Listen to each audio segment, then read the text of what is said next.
Okay, now we will start the chapter 13 is direct and inverse proportions.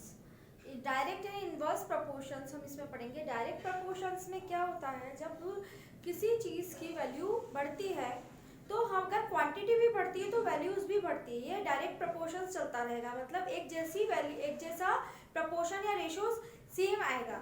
और अगर हम inverse proportions निकालते हैं तो इनवर्स प्रोपोर्शंस में जब भी वैल्यू बढ़ रही है तो आपका मटेरियल अगर बढ़ रहा है तो वैल्यू कम हो जाती है. मतलब यदि जैसे कि एक वर्कर है, उसको करने में 2 दिन लग रहे हैं उस वर्क को, लेकिन अगर हम वर्कर बढ़ा देते हैं तो हमारा टाइम कम हो जाता है. ये हो जाता है इनवर्स प्रोपोर्शन, मतलब उल्टा.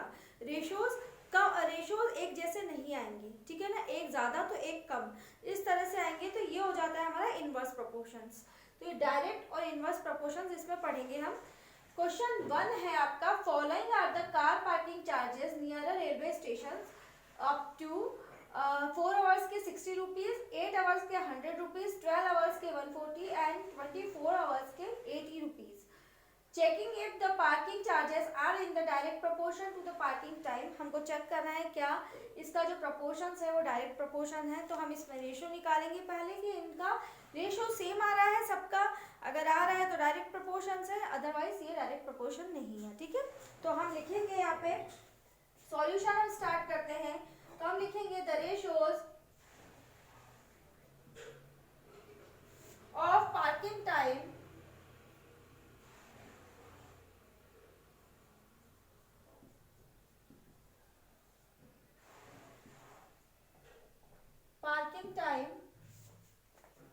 Four car parking charges. 4 cars की पार्किंग चार्जेस अलग अलग है, ठीक है, सॉरी अवर्स के हिसाब से, 4 कार्स के हिसाब से नहीं, अवर्स के हिसाब से. The ratio of parking time and charges अपन लिखेंगे, ठीक है, parking time and charges. First का हम निकालते हैं कि 60 आवर्स है और 60 रुपीज 4 आवर्स के लिए. तो कितना रेशो आ रहा है आपका, अगर हम इसको रिड्यूस करते हैं तो 2 2 जा 4, 2 1 जा 2 3 जा 6 और ये आएगा 2 1 जा 2, 2 5 जा 10. तो आ गया 15 रुपीज. ठीक है, अगर हम सेकंड का रेशो निकालते हैं 15 रुपीज 15 ऑनली. ठीक है, अगर हम सेकंड का निकालते हैं तो 100/8. अब 100/8 मतलब 2 4 जा 8, 2 5 जा 10, 0, 2 2 जा 4, 2 2 जा 4, 2 5 जा 10, 25/2. थर्ड निकालेंगे हम इसी तरीके से, तो क्या आ जाएगा हमारा 140/12. तो 4 3 जा 12, 4 3 जा 12, 4 5 जा 20, तो 35/3. फोर्थ का निकालते हैं हम तो क्या आ जाएगा हमारे पास 180/24. ठीक है, 12 2 जा 24, 12 1 जा 12, बचेगा 6, 12 5 जा हो जाएगा हमारे पास 60. तो 15/2. देखेंगे आप सेम रेशो नहीं आ रहा है, एक का 15, एक का 25/2, एक का 35/3 एंड 15/2. तो ये सेम रेशोज में नहीं है. तो हम लिखेंगे यहाँ पे hence all ratios are different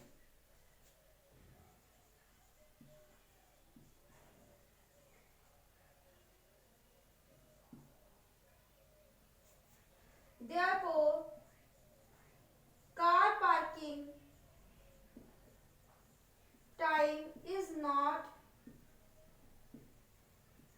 direct proportions. Direct proportions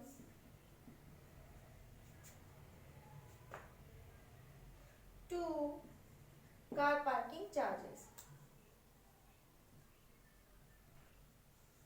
यही पूछा था तो हमने लिख दिया ये नो है, डायरेक्ट प्रोपोर्शन में नहीं आ रहा है, तो इसका आंसर नो है. इसी तरीके से हमको ये पूरा क्वेश्चन कंप्लीट करना है. ठीक है, यहाँ पे फर्स्ट क्वेश्चन हमारा फिनिश हो जाता है.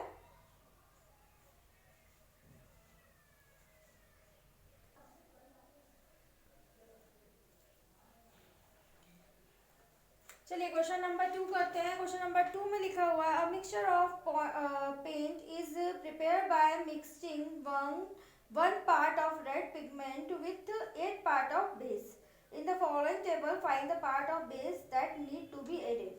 अब इसमें क्या बोला है कि जैसे मिक्सचर उन्होंने एक पेंट बनाया जिसमें किस प्रपोर्शंस के हिसाब से रखा गया है, 1 पार्ट ऑफ रेड पिगमेंट किया है और 8 पार्ट ऑफ बेस, मतलब बेस जो भी उन्होंने यूज किया हो। अब ये फॉलोइंग टेबल दी हुई है, हमको एक टेबल दी हुई है, find the parts of base that need to be added. 1 के हिसाब से 8 देके रखा हुआ है। अब 4 के हिसाब से क्या आएगा, 7 के हिसाब से बेस क्या आएगा, 12 के हिसाब से बेस क्या आएगा और 20 के हिसाब से बेस क्या आएगा, ये हमको निकालना है। एक जैसा प्रपोर्शन से डायरेक्ट प्रपोर्शन का फॉर्मूले के इससे हम सॉल्व करेंगे इसको। क्योंकि हमको सेम रेशो के हिसाब से पूछा गया है तो डायरेक्ट प्रपोर्शन हुआ। ठीक है, तो हम क्या कर लेते हैं, जो हम ये टेबल है इसमें पहले हम ये टेबल में हम क्या मान लेते हैं, late the part of base x1 x2 x3 x4 respectively, मतलब आगे भी होता तो हम आगे भी इसी तरह से मान लेते हैं। ठीक है, अब आप ये देखिए इसका डायरेक्ट प्रोपोर्शन का फॉर्मूला होता है हमारा x upon y, x1 upon y1 और x2 अपॉन y2। ये हमारा डायरेक्ट प्रोपोर्शन का फॉर्मूला होता है। ठीक है, ये हमारी x टेबल है, ये हमारी y टेबल है, हम ऐसे ही मानते हैं। आप इसको x y1 y2 y3 भी कर सकते हैं इसको, पर अभी हमने इसको x1 x2 x3 x4 मान लिया है। ठीक है, अदरवाइज हम y1 भी मान सकते हैं क्योंकि ये x की टेबल है और ये y की टेबल है, तो ठीक है इस तरह से हम मानेंगे। अब इसमें क्या कर लेते हैं, हम इसको हम लिख लेते हैं x1, इसको x2, इसको x3 और इसको x4। ठीक है, अब अकॉर्डिंग टू डायरेक्ट प्रपोर्शन क्या आ जाएगा, अकॉर्डिंग टू डायरेक्ट प्रपोर्शन मतलब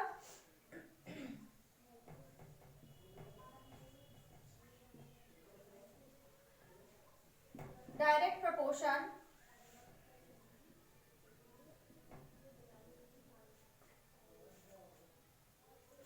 ठीक है, अकॉर्डिंग टू डायरेक्ट प्रपोर्शन में क्या आ जाएगा हमारा, हमने x1 अपॉन y1 मतलब 1 अपॉन 8 के इक्वल्स टू में क्या आ जाएगा 4 अपॉन x1।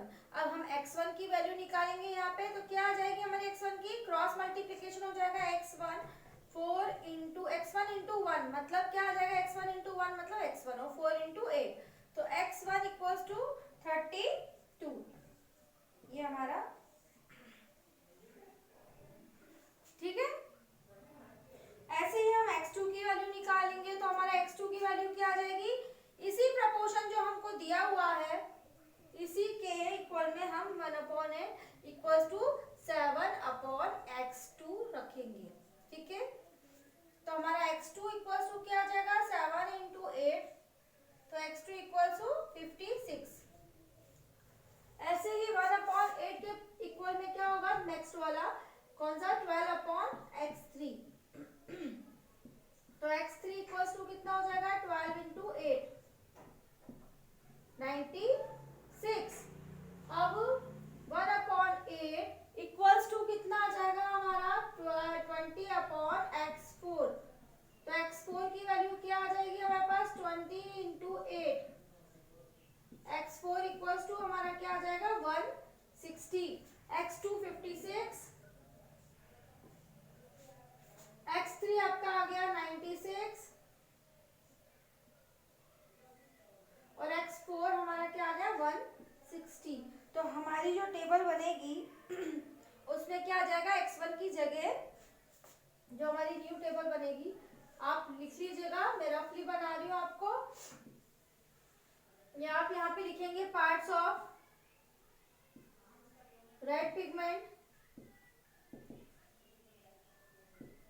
और पार्ट्स ऑफ बेस, तो आपकी न्यू टेबल क्या बन के आ जाएगी 1 x1 की वैल्यू क्या आ गई 32 4 56 7 के साथ क्या आ जाएगा आपका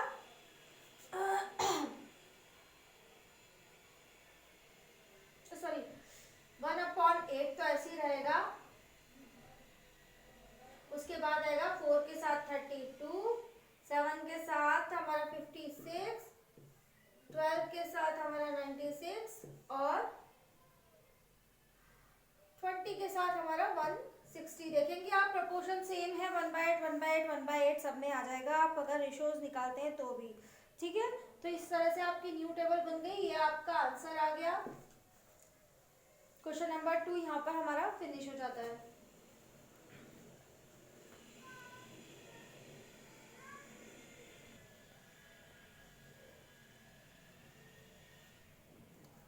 थर्टीन पॉइंट वन का question number 3। In question 2 above, if one part of a red pigment requires 75 ml base, how much red pigment should be mixed with 1800 ml of base?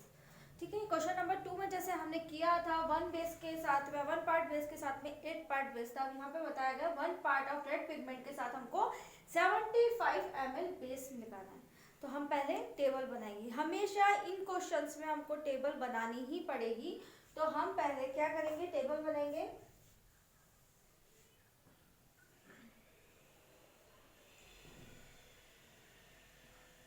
हमें क्या बोला है यहाँ पे, पार्ट ऑफ रेड पिगमेंट, और दूसरा क्या बोला है उन्होंने कि हमको एक पार्ट के साथ में रेड पिगमेंट के एक पार्ट के साथ में बेस हमको क्या चाहिए 75 ml, मतलब बेस हमारा किस में हो जाएगा ml में। तो हम इस तरह से लिखेंगे इसको, बेस हमारा ml में। ठीक है, अब आप देखेंगे 1 पार्ट के साथ 75 ml बोला है। ठीक है, तो 1800 ml के साथ में कितना बेस रेड पिगमेंट का। ठीक है, 1800 ml के साथ में कितना बेस। तो हम इसको क्या कर लेंगे, हम इसको पहले तो x1 लिख लेते हैं। जो टेबल बनाएंगे हम उसमें हमको ये वाला पार्ट नहीं दिया है रेड पिगमेंट वाला, तो हम उसको x1 मान लेंगे। लिख लेंगे नीचे let the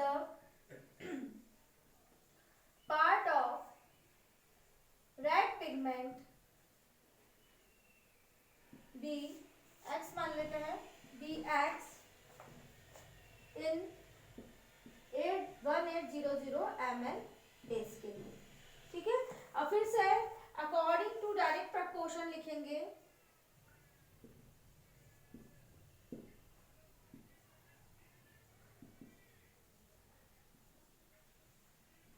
according to direct proportion क्या हो जाएगा हमारा,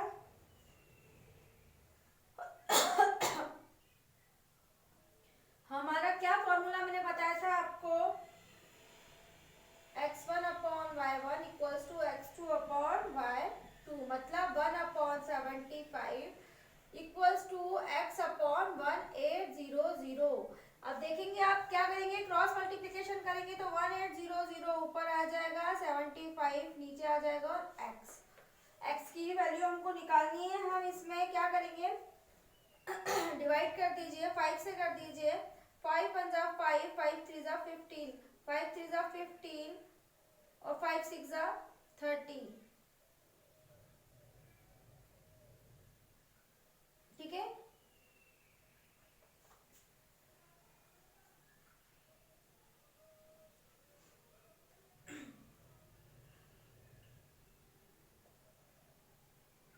एक मिनट, यहाँ पे 5 1 जा 5 तो 2 आएगा, 5 5 जा 25 आ जाएगा। ठीक है, अब यहाँ पे 15 2 जा 30 और 15 4 जा कितना आ जाएगा 60।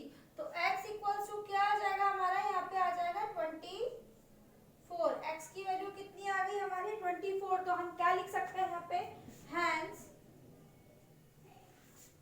24 पार्ट ऑफ रेड पिगमेंट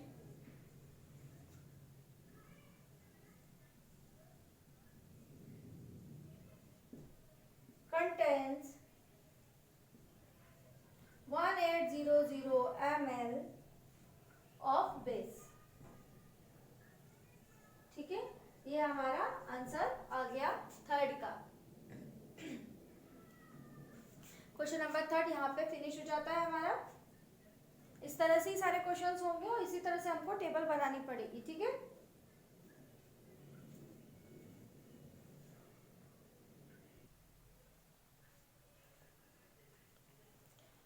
13.1 का क्वेश्चन नंबर 4 है, दिया है a machine in a soft drink factory fills 840 bottles in 6 hours, how many bottles will it fill in 5 hours.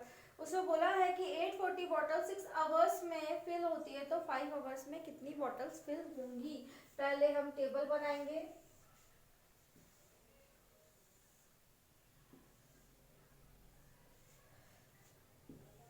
क्या दिया है हमको, हमको दिया है hours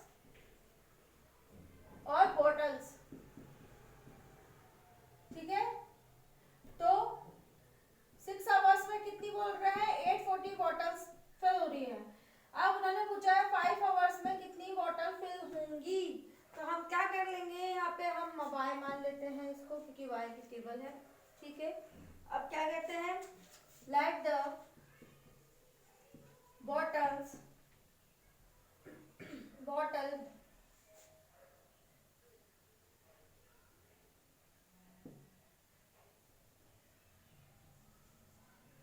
bottles be y in 5 hours, ठीक है। ये मान लिया हमने। पहले हम लिखेंगे अकॉर्डिंग टू डायरेक्ट प्रपोर्शन,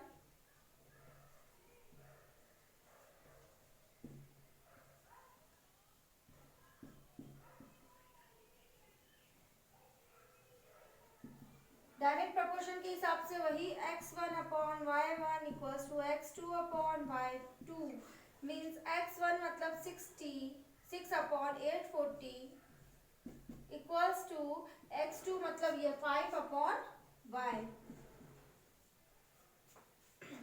ठीक है। क्रॉस मल्टीप्लीकेशन करेंगे तो हमारा क्या हो जाएगा, हमारा हो जाएगा 6 into y equals to 5 into 840। अब y यहीं रहने दीजिए, इक्वल्स टू 5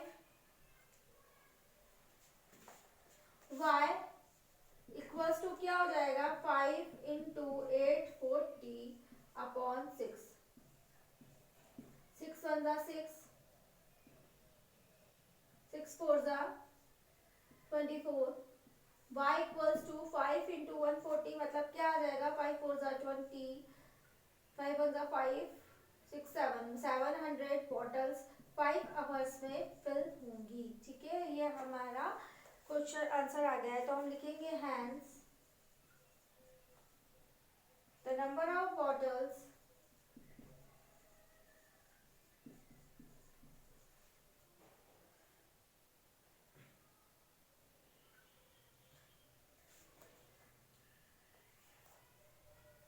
हैंस द, ऐसे लिख दो, hence the 700 bottles fill in 5 hours, ठीक है। ये आपका क्वेश्चन नंबर 4 यहाँ पे फिनिश हो जाता है।